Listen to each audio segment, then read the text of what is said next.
vamos a tomar prestado a la doctora Carmen Inver Brugal, porque realmente, a pesar de que yo le llevo unos añitos a Miguel es mi psiquiatra mediático. Él es que me echa gota en los ojos, porque a veces hay cosas que yo no le entiendo. Por ejemplo, las muchachas hace un ratito estaban hablando de béisbol y nosotros fuera de la cámara, fuera del aire, decíamos, ¿qué tú crees de lo que está pasando en el béisbol?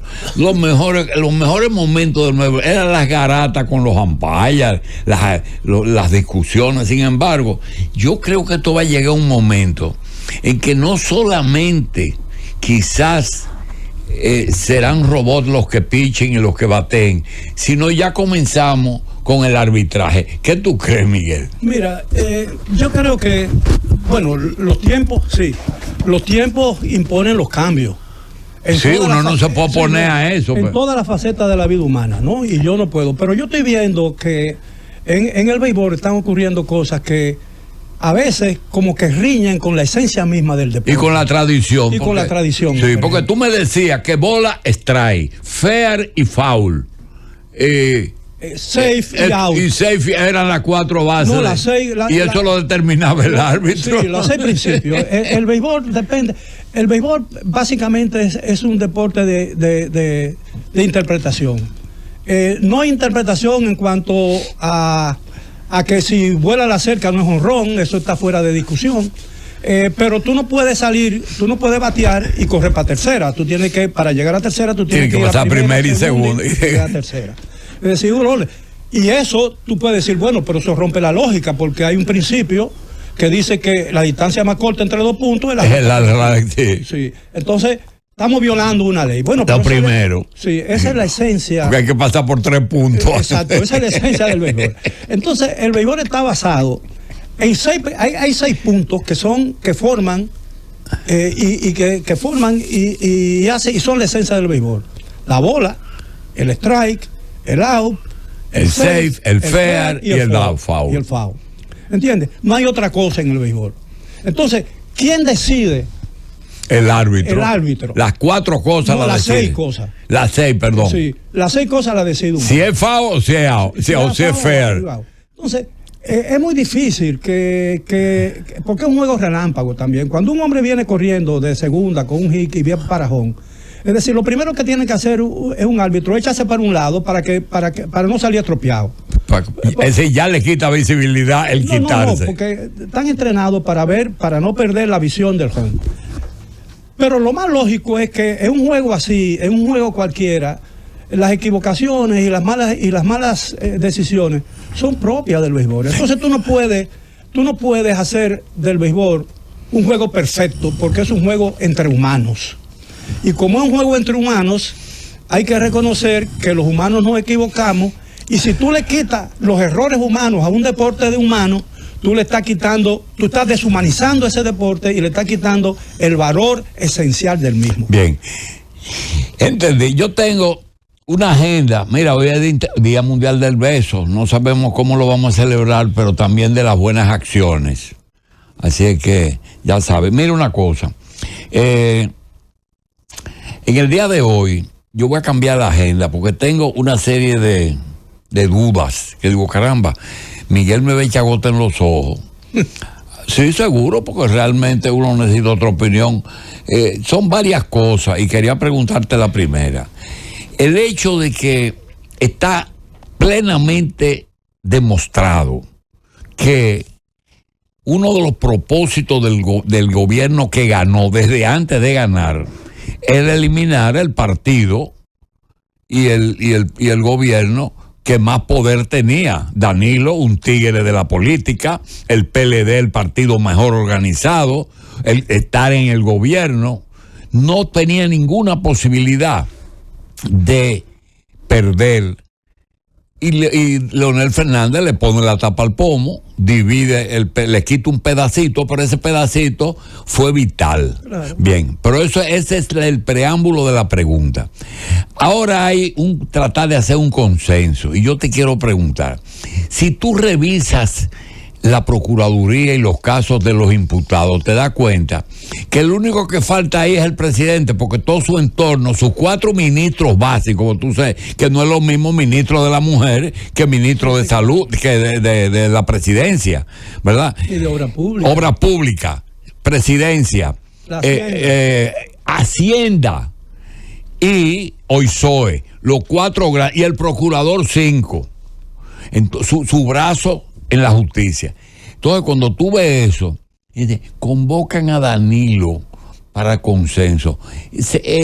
Tiene sentido un hombre que supuestamente está sub judice, no sub judice real, porque no está él convocado pero su gobierno, su cúpula principal. ¿Tiene sentido eso, Miguel? Bueno, detrás de cada acción política hay una intención. Y el arte de la política es ocultar en sus decisiones la intención oculta, mantenerla oculta. Porque si tú enseñas tus cartas, tú probablemente quedas en desventaja. Ahora, yo pienso que nosotros tenemos, a pesar de la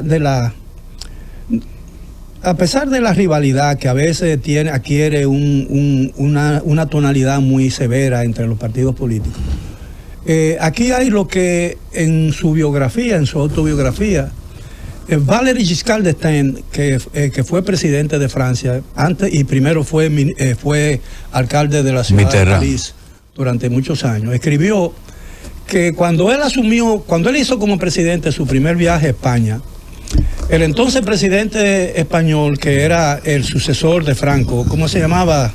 Ahora me he olvidado, amigo, ¿sabes?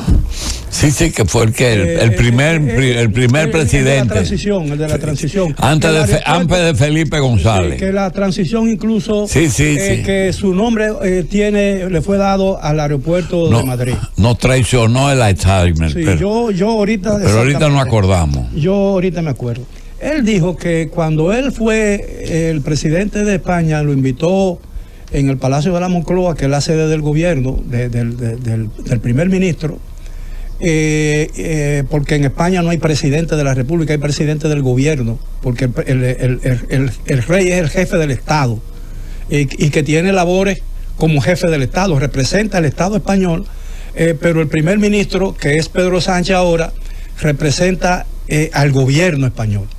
Y decía él que cuando él se reunió con Felipe González en el Palacio de la Moncloa, con el presidente de entonces, Adolfo Suárez, sí. Es decir, él se asombró y quedó maravillado porque él vio que en la Moncloa, en esa recesión, estaba toda la gama y toda la estructura política de España. Estaba el gobierno, la oposición, la izquierda, los comunistas y todo eso. Estaba todo el mundo. Estaba todo el mundo. Estaba el presidente del Partido Comunista, estaba la pasionaria. Pero en la Moncloa, no en el Congreso. No, en la Moncloa, en una recesión que le dieron en la Moncloa Adolfo Suárez al presidente de Francia. Y entonces él decía, él describe ese tipo de relación entre adversarios como actuación sin crispación. Que él decía que las rivalidades y las cosas que se decían en el Parlamento y en los medios de comunicación, ahí era un ambiente totalmente diferente, un ambiente entre amigos que bebían juntos y que se daban, ¿entiendes? Se echaban la mano y se conversaban entre ellos. Y él decía, cuando regresó a escribir su autobiografía, que él, cuando se vio esas imágenes, él se sorprendió porque él pensaba que esa imagen era imposible que se diera en Francia. Y entonces, y que cuando regresó a Francia, en un recorrido por el interior de Francia, visitó Lyon, que era una de las ciudades más importantes de París, de Francia, y visitó una cárcel preventiva donde había una cárcel que estaba llena, repleta de presos. Eran cárcel preventiva, la mayoría de ellos que no habían sido juzgados todavía ni condenados, y tenían ahí muchísimos años sin haber recibido una sentencia en su contra. Entonces, que él saludó y le dio la mano a un pobre señor que tenía como 1 año, 2 años esperando el juicio. Esperando un juicio, y estaba ahí preso, separado. Y entonces le tomaron una fotografía y dice que el periódico Le Figaro, cuando publicó esa fotografía, por poco pierde el gobierno, porque hubo tanta reacción contraria que él se asombró. Entonces yo te digo eso porque aquí, afortunadamente, en la República Dominicana, nosotros no tenemos vemos diariamente, afortunadamente, en el ámbito político dominicano, ese tipo de actuación sin crispación. Sí, mira, yo te voy a decir una cosa. No me gusta la palabra primicia, yo no sé por qué. No me gusta esa palabrita. Es que fulano da una primicia, pero te voy a dar una. Mira. La primicia la tiene el que hace. La primicia la tiene el que transmite la primicia. Te va a dar risa porque tiene que ver con lo de Felipe González, lo de España. Tú sabes que Roberto Prat y Abraham Hassuri lograron comprar un proyecto y asociar los 3 partidos políticos importantes españoles. Bahía de Rincón es de los 3 líderes de España. No sabía eso lo hicieron. Yo no sé cómo se hicieron ellos, pero eso magia es dominicana. De Matute, del otro y del otro. No, magia dominicana. Sí. Magia. No, pero también lo que tú estás diciendo, los españoles pelean allá, sí, pero claro, eran socios aquí. Y la otra... Es decir, que aquí ocurren algunas cosas que uno no se explica, pero que eso no es malo, porque no, fíjate que desde que mataron a Trujillo, ¿tú te acuerdas? Yo estudiaba con tu hermano, esa mañana, ese 31 en la mañana, uno tenso, ya sabía, porque yo salí de tu casa, sí, y vi a Trujillo. Yo vi a Trujillo, yo salí de tu casa y vi a Trujillo en el Obelisco, y de ahí él cogió a pie, sí, para la Máximo Gómez. Iba una vez a la semana y caminaba hasta el Obelisco. Oh, exacto. Entonces tuvimos que doblar a la izquierda, ahí donde estaba el estudio. Había un estudio de una de las, tenía el nombre en el edificio Ferrúa. Exacto. Abajo en el malecón. Que vivía, exacto. A una esquina del Obelisco. Estudio Ledesma, decía, sí, claro, de familia de la que era mujer de Trujillo. Doblamos a la izquierda y yo quiero que tú sepas que esa noche, esa es una noche que uno dice, ¿qué va a pasar? Miguel, la sangre no llegó al río. Sí. Mataron a Trujillo. Eso hay que estar ese día vivo para saber lo que pasó. Y de ahí la revolución. Han contado muertos, pero han contado personas que murieron en ese periodo, sí, claro, ¿verdad? La cantidad de muertos en combate, yo no estoy seguro de cuántos son. Bueno, déjame decirte una cosa. Fueron momentos muy difíciles. Y yo digo que el periodo más difícil que he pasado, porque cuando matan a Trujillo, ¿verdad? Sí. En el 61, vienen 2 años de inestabilidad política, sí, un gobierno, Balaguer pierde. Sí, pero acuérdate una cosa, del 30 de mayo del 61 al 66 ocurrieron, no, y tú tenías sentido político, ocurrieron demasiadas cosas juntas. Eso te iba a narrar. Por ejemplo, Trujillo lo matan el 30 de mayo, ¿no?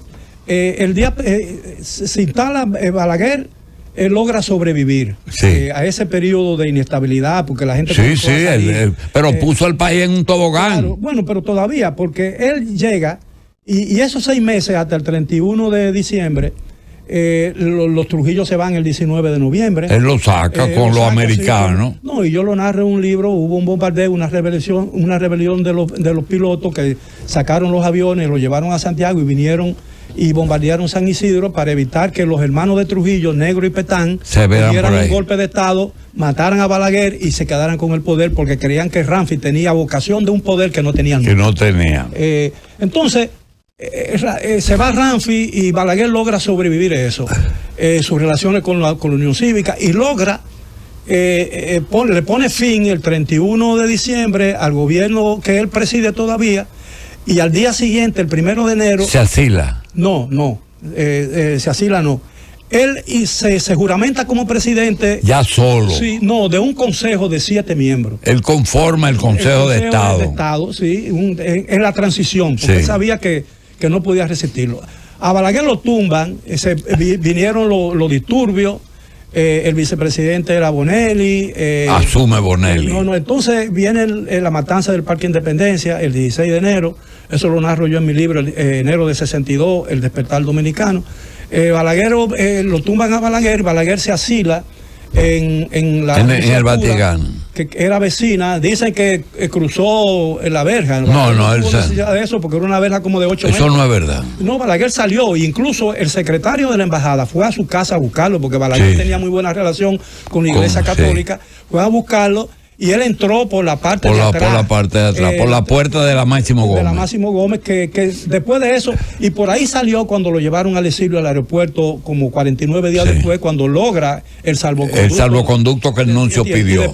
Y después esa puerta la cerraron, y no volvieron a abrirlo hasta el gobierno de Guzmán, cuando vino el Papa Juan Pablo II. Y por ahí fue que lo metieron porque donde el día y medio que el Papa estuvo aquí, estuvo en la Anunciatura, porque es un edificio enorme, ¿no? 2 noches durmió el Papa ahí. Entonces, entre eso, el gobierno que sustituyó Bonelli logró sobrevivir el resto del año, organizó las elecciones de diciembre, del 5 de diciembre, que ganó Juan Bosch. Juan Bosch se instaló, pero a los 7 meses... Un paréntesis. ¿Qué pasó? Que las relaciones del Consejo de Estado con Bosch eran tan malas que ni siquiera asistieron a la toma de posesión. Porque no lo invitaron.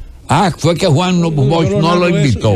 Él trajo su gente de fuera. No, yo lo narro eso en el libro El Golpe de Estado, y yo pongo lo que mal comienza, mal termina. Sí. Porque incluso por cortesía elemental, ellos fueron que organizaron las elecciones, garantizaron la celebración de las elecciones, garantizaron el tiempo entre las elecciones y la toma de posesión, y Juan Bosch, por razones personales, no lo invitó a ninguno de los dos. Eso fue un error de cortesía. Entonces, lo tumban a los 7 meses. La iglesia rompió con Juan Bosch, porque nunca le gustaba, porque Juan Bosch era un hombre que tenía un discurso... Mucha gente no sabe que Bosch tuvo 11 meses después de la muerte de Trujillo fue que regresó. Sí, claro, porque él mandó primero una delegación, Miolán, Silva y Castillo. Sí, porque Miolán era el líder. La avanzada, sí. Yo te voy a hacer un paréntesis, ya que tú mencionaste eso. En 3 artículos, porque aquí todavía hay el mito de que Juan Bosch fundó 2 partidos. Juan Bosch no fundó el PRD. Juan Bosch fundó el PLD. Juan Bosch fue, desde un principio, asesor en el 39.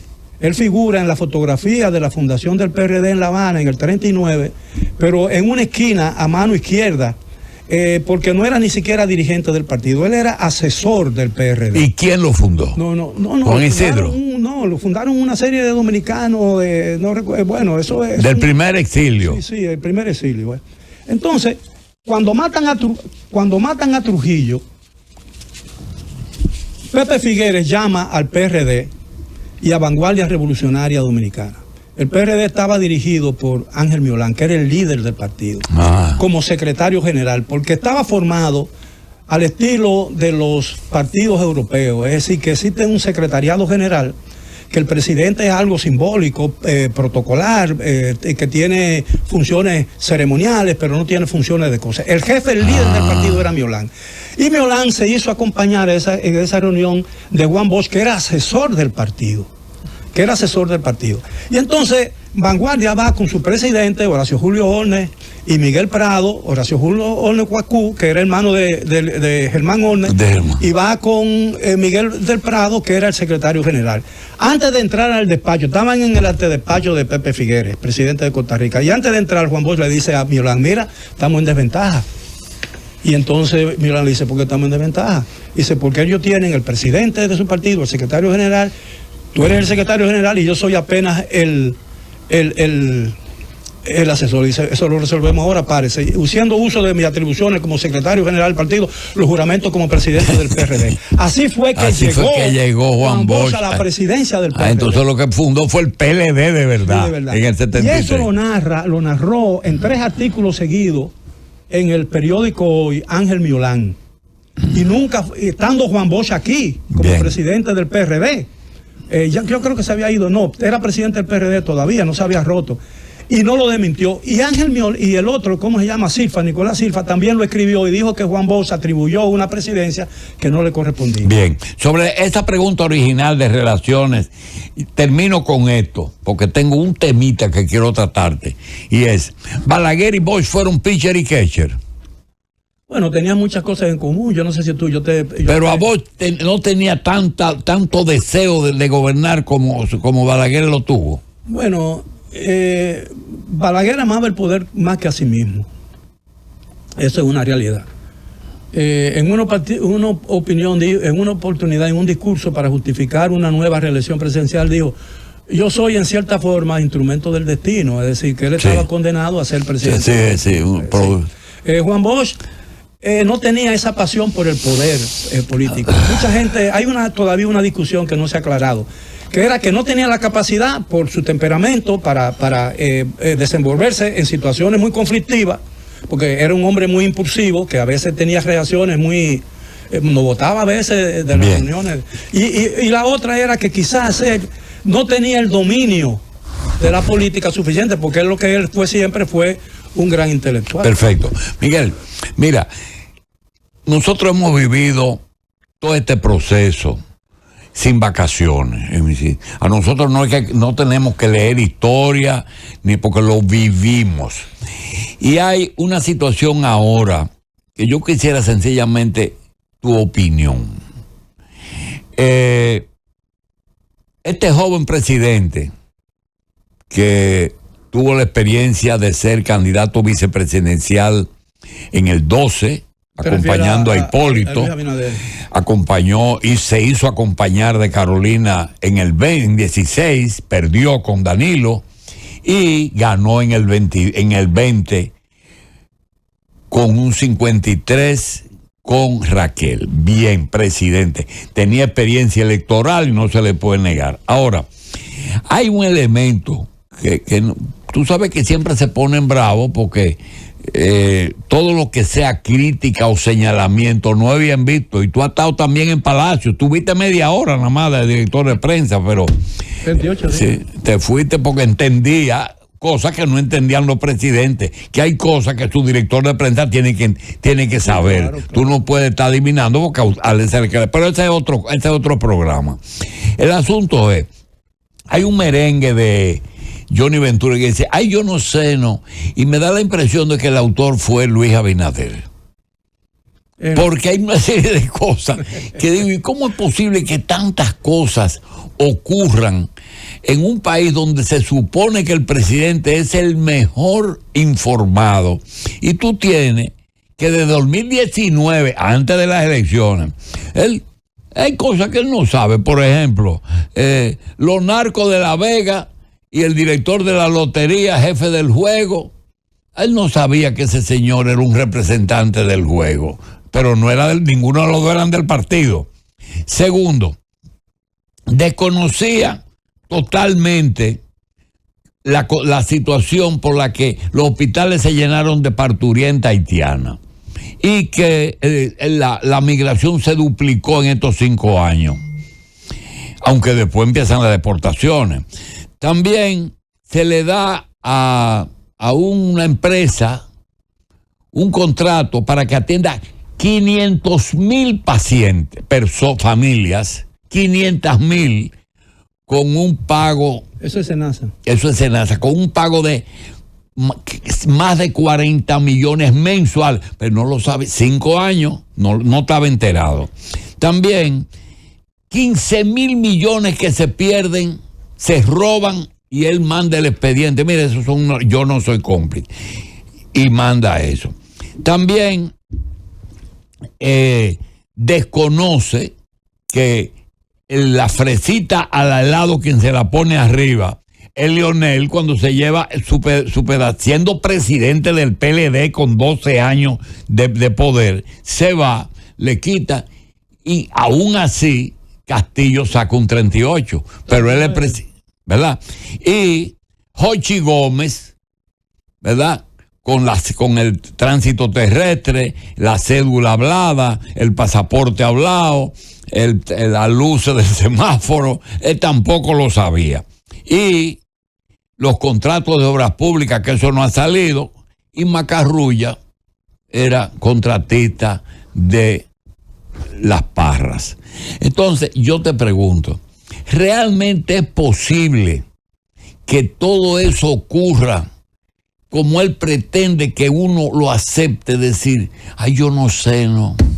Bueno, tú mencionaste una canción. Sí. Yo te voy a mencionar otra. Dice, yo no sé nada, yo llegué ahora mismo. Si ¿Cómo es? Pasó, yo no sé nada. Ah, yo llegué ahora mismo, si algo pasó, yo no estaba ahí. Bueno, está bien. Eso es lo que él, no, pero esa es la que él dice. Sí. Yo no sé nada, yo llegué ahora mismo, si algo pasó, yo no estaba aquí. Y hay otra canción que en la época nuestra, cuando tú eres estudiante, y yo también era estudiante, que decía, no hay novedad, señora baronesa. Ah, sí, no solo pasó que esto se odió todo. Cayó un rayo. Y del Palacio Solar, por lo demás, la cosa está tranquila. No, aquí no hay novedad, señora baronesa, no. No hay novedad. Las tres cosas se pueden aplicar ahora. Sí. Bueno, tú sabes que el arte de gobernar tiene que ver mucho también con el arte del manejo de la comunicación. Y él, no sé, para mí el principal error que él ha cometido, yo te voy a decir una cosa, la oposición, él tiene una gran ventaja, y es que la oposición tiende a subestimarlo. La oposición tiende a subestimarlo, y yo creo que él se aprovecha de eso, o tiene un amplio campo para actuar en favor propio. ¿Entiendes? No, pero él es el gobierno. Pero no subestime a tu enemigo. Eso es un principio básico. Eso es básico. Sí, de la política y de todo. A él yo creo.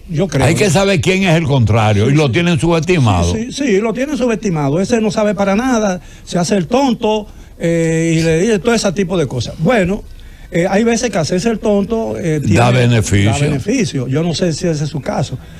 Ahora, no. Que hay que hacer un cursillo para hacerse el pendejo, un cursillo especial. Los chinos tienen una cosa ahora, el peor error que él cometió al principio, y los errores en un principio se tienden hasta el final. Porque cuando tú siembras un árbol y tú no le das cuando necesita